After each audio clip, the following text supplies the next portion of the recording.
Hey, thanks so much for tuning into our digital service tonight. We are super excited about this service. It's going to be a great night. We're going to be talking about mental health, and we've got Dr. Carter who's going to be with us here in just a few minutes. We'll be doing a short interview in the message portion. It's going to be a great night. And then music tonight is by our friend Ben Honeycutt. Ben is unbelievable. He was on American Idol, amazing singer-songwriter. You should check out his YouTube channel right now. It's incredible. So he's going to be doing some music for us as well. But before we jump into the service, I wanted to give you a quick update on something that we're doing that we feel like is going to be helpful for you. We've launched something called Regaining Control because we know that in this pandemic season, we all feel sort of this chaotic sort of sense of crazy in our lives. We also feel a sense of loss. Many people have lost their jobs. They're trying to figure out like a new normal in this world. It's just a crazy time. And so we thought it would be helpful to have a conversation with Dr. Carter specifically about what it looks like to regain control of our thoughts during the season. So we would love to send that to you. What it is, it's a video series. We send you one video a day for about a week, and we send that to you over the course of a daily email. Super easy, super simple to do. All you have to do is go to regainingcontrol.me. That's regainingcontrol.me.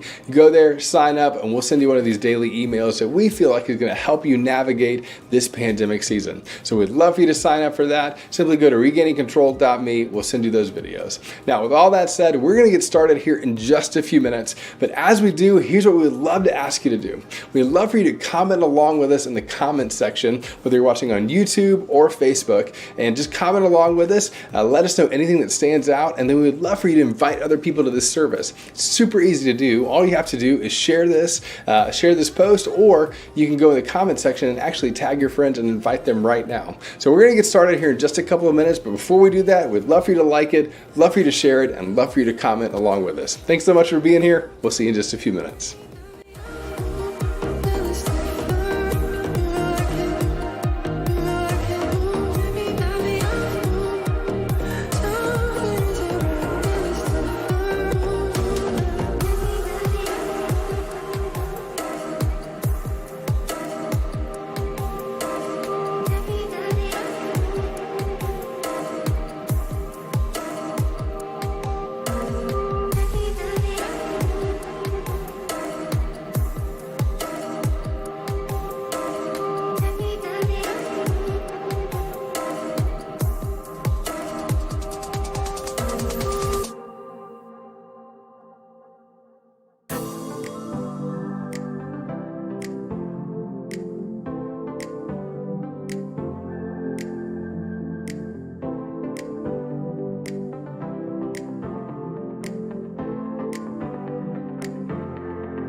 Hey, what's going on, everybody? We are so glad that you are joining us tonight. I'm Zach. I'm Molly, and we're so excited to kick off another Nuvo Church digital experience. Hey, tonight we are going to be spending some time talking about a topic that all of us struggle with at some way or another, but few of us actually like to admit.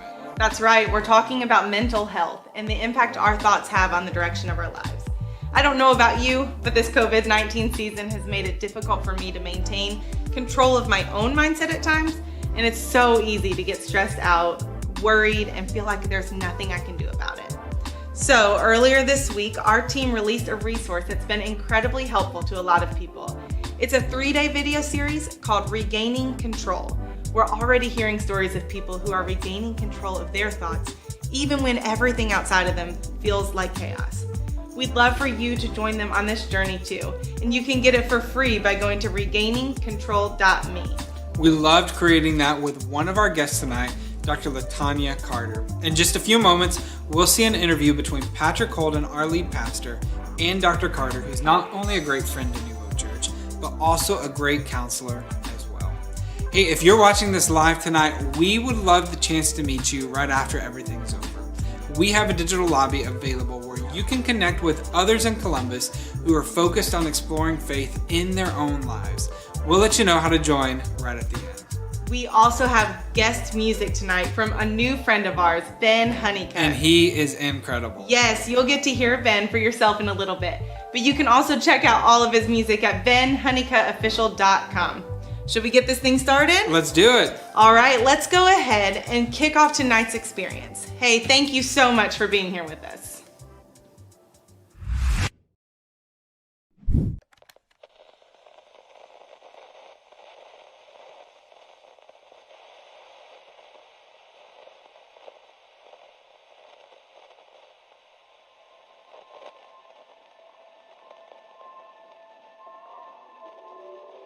Your mind is a complex machine. Even as you're watching this, your brain is calculating 1 billion calculations per second. You think that you're watching an animation and listening to my voice, but your mind is actually orchestrating the entire experience and simultaneously keeping your body functioning at its highest possible level. Your mind is controlling your breath, your eyes, every sensation, and even the wandering thoughts that you currently find yourself in.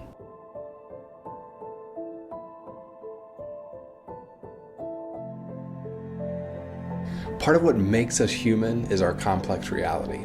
It's the way we feel, express ourselves, relate to one another, all of it experienced through the thoughts and synapses of our minds. Those thoughts have powerful implications over the present moment, but also your future moments, and ultimately, your future reality.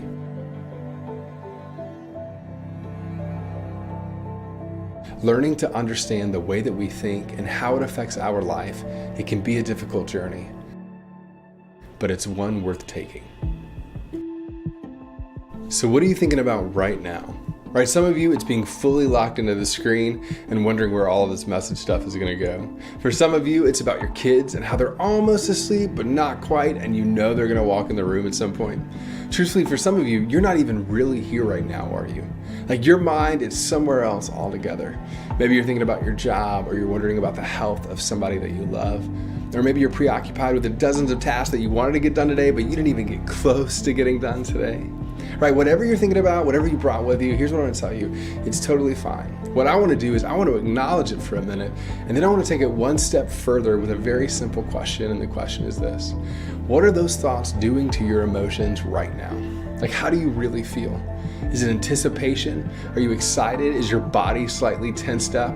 Are you about to fight back tears because you feel overwhelmed? Do you find yourself worried? Do you find yourself anxious? Or are you simply a little bit mad at the person sitting next to you because they didn't take out the trash today? How do you really feel? There's something beautiful about this very simple yet powerful statement, and here it is. You have the capacity to think. Now, we're just thinking about one part of you right now, but there's so much more happening all around you in your mind. right? Your brain is filtering, shaping, and leading you to experience all sorts of things in this very moment.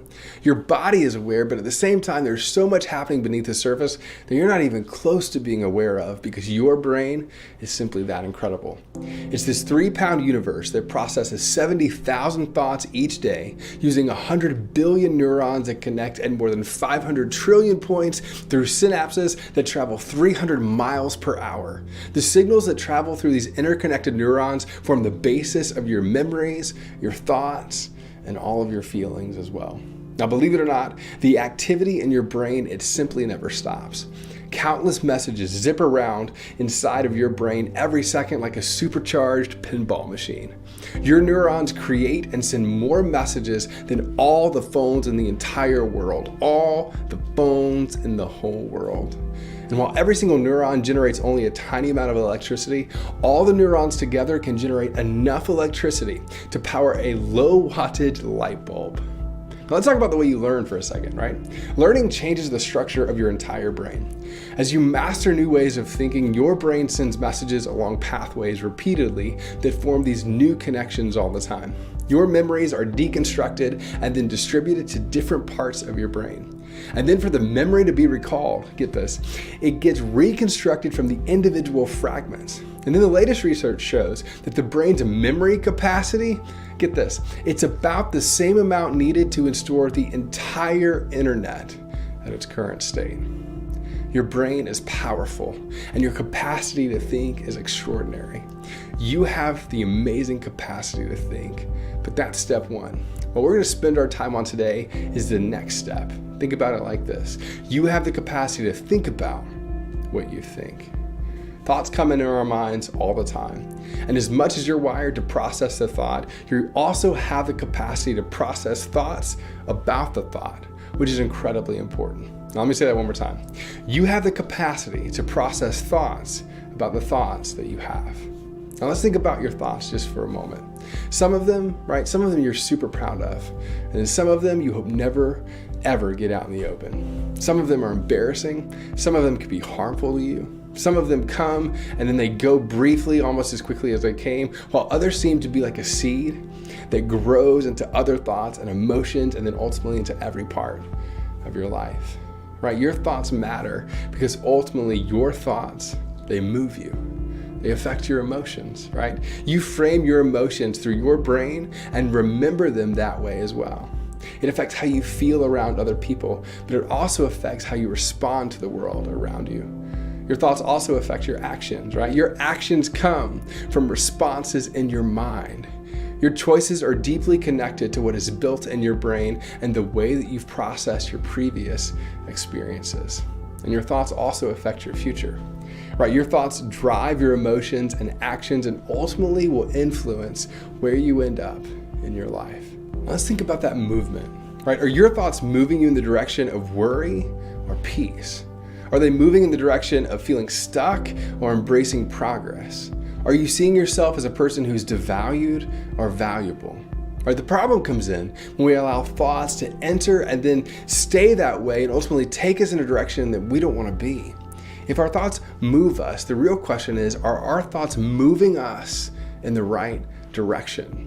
Now, experiencing our thoughts without checking our thoughts has the potential to cause us to passively experience a life that we never intended to live. The real question is, what direction are your thoughts taking you? Now, writers in the scriptures actually talk about the power of our thoughts quite a bit, but one person in particular is very vulnerable to what that battle actually looks like, and his name is Paul. Paul had highs and lows, and he ended up writing about both of those experiences. He was a leader in the early church, and in many ways brought the ancient church all over the world. And as Paul did that, he obviously garnered a bunch of critics along the way, specifically as he would work to influence those early churches from a distance. Oftentimes, his critics would integrate themselves in and around the churches to promote ideas that were contrary to the Christian teaching and ethic and ultimately their worldview. And then they also would do this. They would actively seek to minimize Paul's influence as he tried to lead these churches from a distance. Now, one of these areas of the world was a place called Corinth. Paul's critics in Corinth were actively working to paint him as an inferior authority on the gospel message. As Paul wrote letters to encourage, correct, and give instruction to this early church in Corinth, his opponents were essentially saying that he might be strong in his letters, but in person, this Paul guy, he was weak, which is kind of like the equivalent of a passionate Twitter feud, right? I mean, the stakes were just a lot higher in this instance. What was at stake was the people of Corinth and their ability to navigate truth and deception, specifically when it came to their mind. And so laced within this conflict, here's what Paul says. For though we live in the world, we do not wage war as the world does. The weapons we fight with are not the weapons of the world. See, for Paul, there's a way of living and being in the world that Jesus has invited us to that is different than the gravitational pull that seems to currently exist. He's essentially saying there's a better way. And now it's also interesting how much Paul uses this language of aggression, right? He talks about like waging war, and it's the theme of these verses, which is used to show the significance and importance of what happens when truth and deception get wrapped up in someone's mind. Obviously, Paul is talking about swords or spears or weapons of that kind. Paul is renouncing some of those weapons of the mind, right? Weapons like manipulation and deceit and believing what isn't true. And then Paul goes on and he says this. The weapons we fight with are not the weapons of the world. On the contrary, they have divine power to demolish strongholds. Now think about the power of that statement. There's a battle happening for the mind of the individuals in Corinth, but the battle is for their mind. The battle is about keeping the mind healthy and aware of the truth that brings freedom. And not just that, but when strongholds or anything that would divert or deflect the mind away from God's truth, he's saying that there's just power to overcome that through Christ. And then Paul goes on and he says this. We demolish arguments and every pretension that sets itself up against the knowledge of God, and we take captive every thought to make it obedient to Christ. Now, following the war imagery for Paul uses a word that gives these images of a person who literally takes another person captive in war or ultimately works to gain complete control over the other individual. The implication is to go on the offensive when it comes to the mind. They aren't supposed to just let any thought come in without reflection. They aren't to allow thoughts to drift to unhealthy places. They don't simply succumb to false teaching that might be presented to them. And they don't allow unhealthy actions to flow from their mind, which is caught up in these deceptive kind of thoughts and ways. They bring their thoughts to truth and ultimately bring them to submission and obedience to Christ. Now, this is the same principle that's true for us.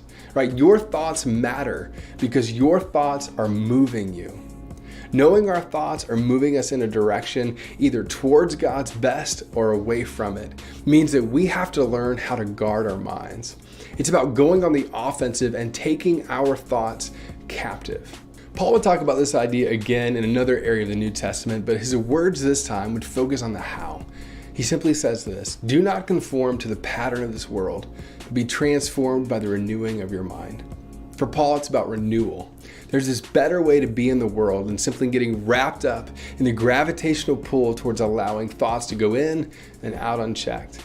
Going on the offensive to take our thoughts captive leads us to transformation in our minds. And how does it work? It's about engaging the process of renewal. Thinking about our thoughts, evaluating those thoughts, leaning into what's true and away from what's not, and experiencing healthy rhythms of self-reflection. Now, I wanted you to have some practical next steps around this topic, so I invited my good friend, Dr. LaTanya Carter, to be a part of this. Dr. Carter is a clinical psychologist and has been helping people better understand paths to engaging deeper in their mental health for a very long time. In our time together, we sit down to discuss what it looks like to create new thought patterns that lead us to renewing our mind. So here's my interview with Dr. Carter. Well, Dr. Carter, thank you again for being with us. It's so great to hang out again. I know it's been a little while since we've talked like this, but I'm so excited for you to hear from you a little bit more. And today we're talking a little bit about the power and influence of our thought life. And one of the ideas that we looked at today was taking our thoughts captive and then learning to renew our minds as they move us in a healthy direction in life. So scientifically, I kind of want to geek out for a few minutes, but like scientifically, what does that mean and how does that happen in our brains? Right. All right. So here's a little neuroscience for you. So emotions are housed in the amygdala, which is located in the back of our brain. So when we experience a triggering thought or event in the environment, the amygdala starts a chain reaction of neurotransmitters, which are just kind of chemicals in our brain that respond to that trigger. So it usually starts with an emotion and it ends with some type of behavior that extinguishes that emotion. So for example, if someone with social anxiety, the triggering event might be joining a small group. So that thought triggers anxiety and the fear in the amygdala, and then the response is avoidance. If I don't engage in that behavior of going to a small group, then I won't feel this anxiety.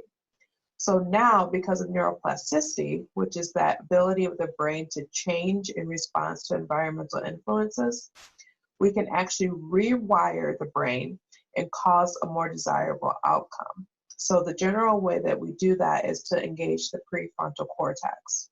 The prefrontal cortex is the front part of the brain right here. And that's the rational part of the brain. It's the thinking part of the brain. That's where executive functioning takes place, problem solving, decision making, impulse control. So all of the good things that we need to function take place right there in our prefrontal cortex. So if we go back to the social anxiety example, the trigger is joining the small group. The reaction is a fear reaction of avoidance. So now if we engage the prefrontal cortex, it's going to shift the behavior. So when we think about joining the small group, we're going to process our fear. Why am I afraid? What's the worst case scenario? How likely is that to occur? What do I do if that occurs? What are ways I can control my anxiety and go to the small group? Those are all problem-solving questions, decision-making questions that you're using in your prefrontal cortex. And so based on that kind of conversation that you have with yourself, you're going to problem solve and make a plan of how to attend the small group in spite of your anxiety instead of avoiding the group. So in doing this, you've formed a new pathway. So instead of that fear reaction causing you to avoid small group, now you're going to go to small group. And so you reinforce that new pathway by going to small group more often. So you're kind of strengthening that connection between that fear response and going to small group instead of avoiding small group. And eventually what will happen is you're not going to be afraid of going to small group anymore because you've kind of taught yourself that there's nothing to be afraid of by engaging the frontal cortex of your mind. That's good. Now, I know, in that example, I assume that it works in a positive direction, but I assume that also probably you can rewire yourself in a negative direction as well. How does that work? What does that look like? Yeah, so again, it goes back to repetitive pairing of a reaction to an emotion that forms a pathway. So we can engage in maladaptive behaviors as well in response to emotions. For example, if we're depressed, we might overeat, for comfort or to relieve that feeling of depression. That's a negative reaction, a negative pairing that we have in our brain. Addictions can also form if we use substances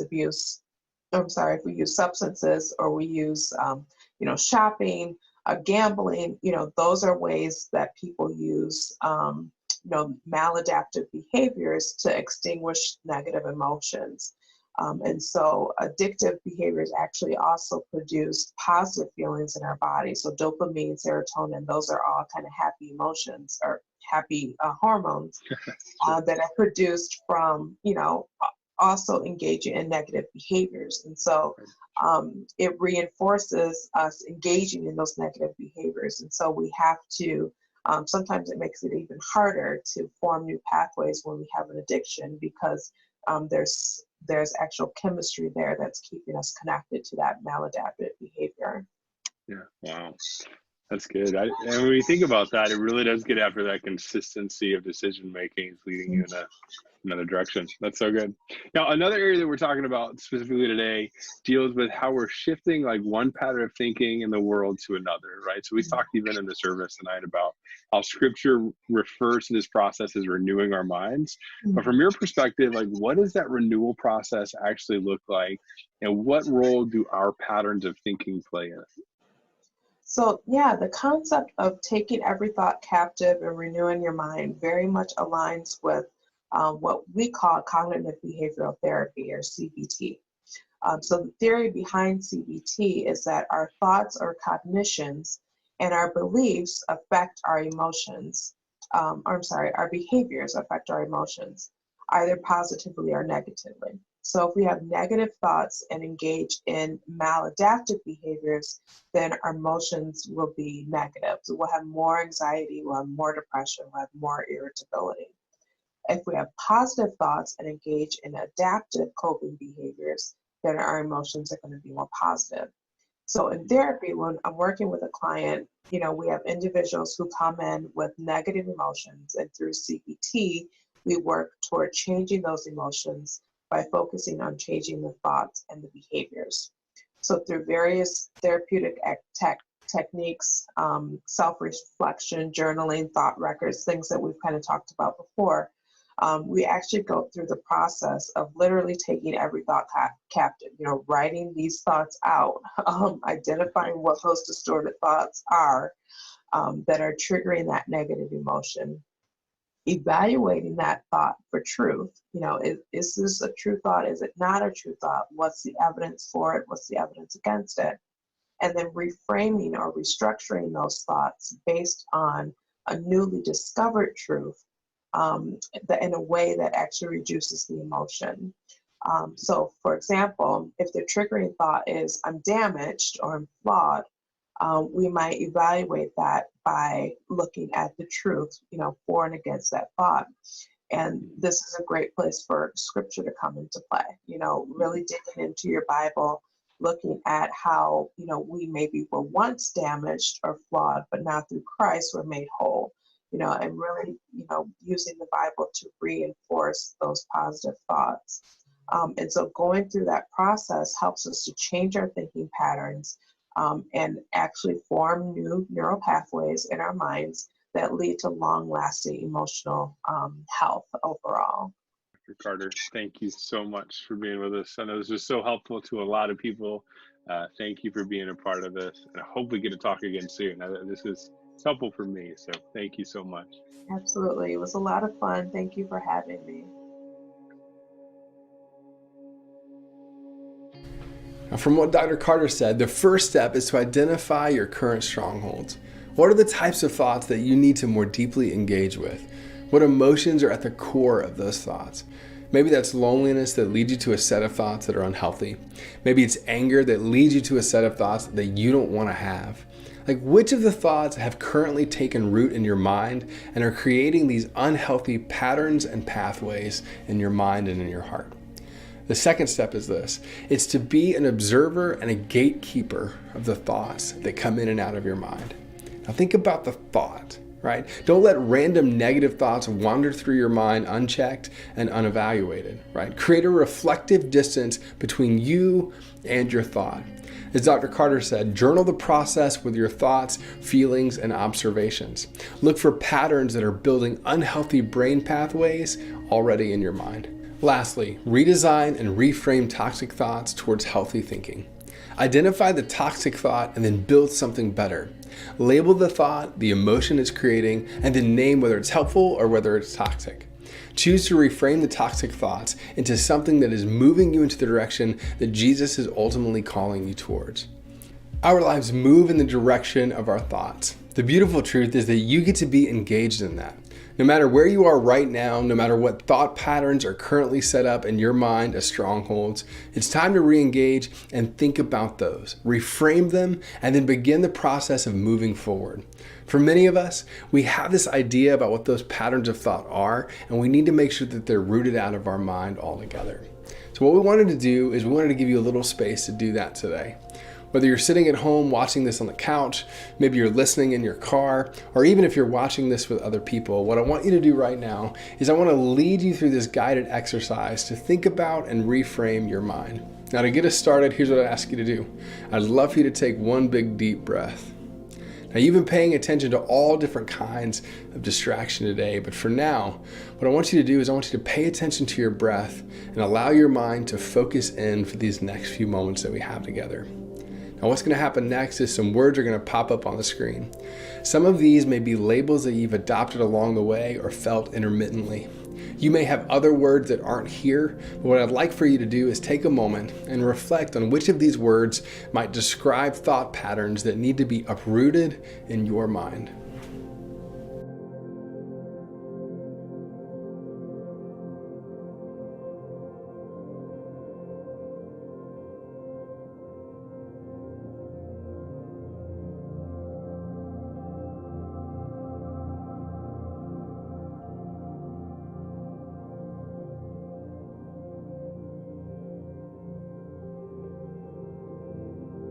Now, some new words are going to come up on the screen.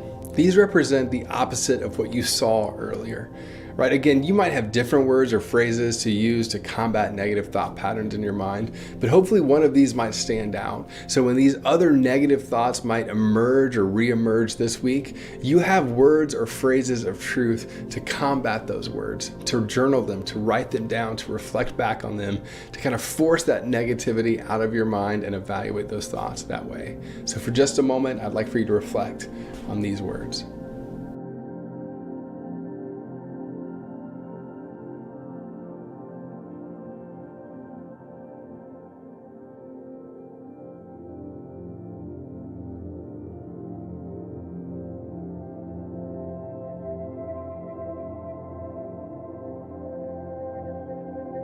The way of Jesus calls us to a place of peace, rest, and being centered on His strength and power. We believe that what Jesus did on our behalf moves us to pursue a strength that is beyond our own. To wrap up our time together, our friend Ben Honeycutt is going to lead us in a song called Tremble. It talks about how we can find calmness and strength and healthy ways of being through Jesus and His way of being in the world. Let's listen to this song together.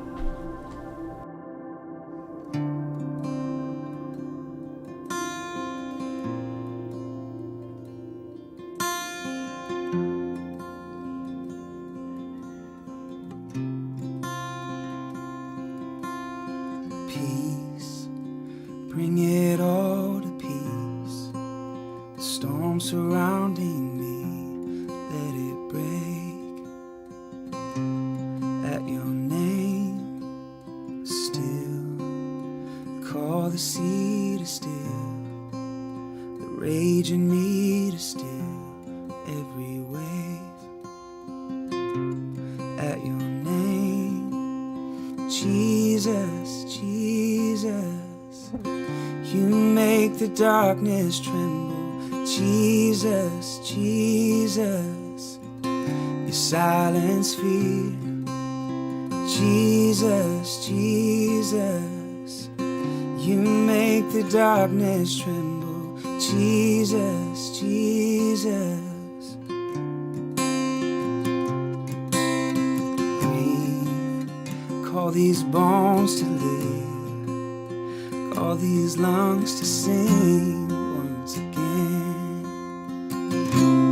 I will praise Jesus, Jesus. You make the darkness tremble, Jesus, Jesus. You silence fear, oh Jesus, Jesus. You make the darkness tremble, Jesus, Jesus. Your name is a light that the shadows can't deny. Your name cannot be overcome. Your name is alive, forever lifted high. Your name cannot be overcome. Your name is walls can't deny your name cannot be overcome, and your name is alive, forever lifted high. Your name cannot be overcome. Oh Jesus, Jesus, you make the darkness tremble. Jesus, Jesus, you silence fear. Oh Jesus, Jesus, you make the darkness tremble. Jesus, Jesus,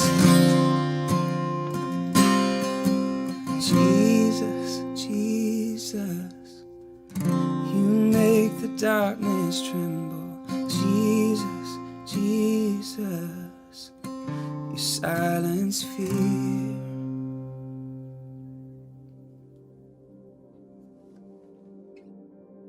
I love that song because deep down in our hearts, it's something that we want to communicate to every single person in Columbus. And that's that even when there's darkness in our world, that there's power on the other side of that darkness, that there's light on the other side of job loss or being stuck at home or experiencing relational stress or anxiety about the future. All of that darkness is an indicator that there's something on the other side that's beautiful, and that thing is Jesus. We believe that the way of Jesus, living within that new life in Christ, actually does something for our world and for us. And that's why we're launching Nuvo Church. We know that so many people in Columbus have given up on finding the answers to questions that they have about faith and darkness and light and God and how it all works together. And we want to help those people explore those questions and integrate faith back into their lives.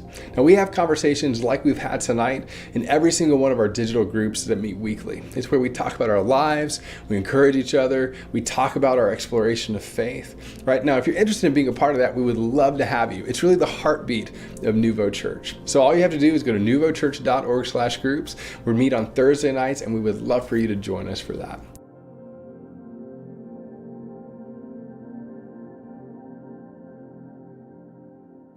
Now, we also want to be a community of people who are known for going out of our way to bring light to those around us.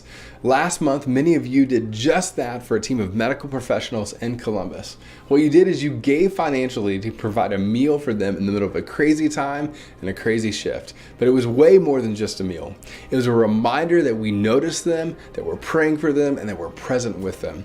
It was being a light in the middle of a dark moment in somebody else's world, and you showed up with generosity to make a difference. And we wanted to say thank you so much for partnering with us. Thank you for being generous, and thank you for making a difference. Now, this month, we want to bring light to another group in Columbus. When we heard about Save a Warrior, we knew that we had to help. Everyday U.S. soldiers and first responders struggle with mental health because of the experiences that they've had and the darkness that they've seen. Sadly, many of them struggle through this journey, and it's very difficult for them, and Save a Warrior provides a retreat-style experience to help them work through some of these dark moments and maintain hope for their lives. We want to make sure that they're able to help as many soldiers and first responders as possible. So here's our ask.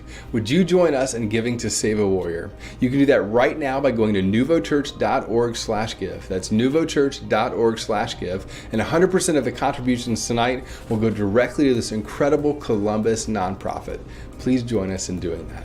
Before we wrap up, I want to encourage you with this. Don't let tonight be the last thing you do this week to take steps towards mental health. It's way too important to ignore. Let me remind you of 2 specific things that you can do right now after this service is over. First, you can dive into that 3-part video series with myself and Dr. Carter.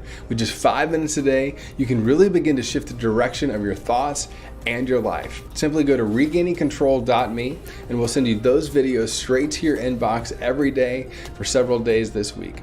Second, if you're watching live, we'd love the opportunity to meet you face-to-face for just 10 or 15 minutes in our digital lobby. It's a great opportunity to meet a few new people who are part of our weekly digital small group and take a next step.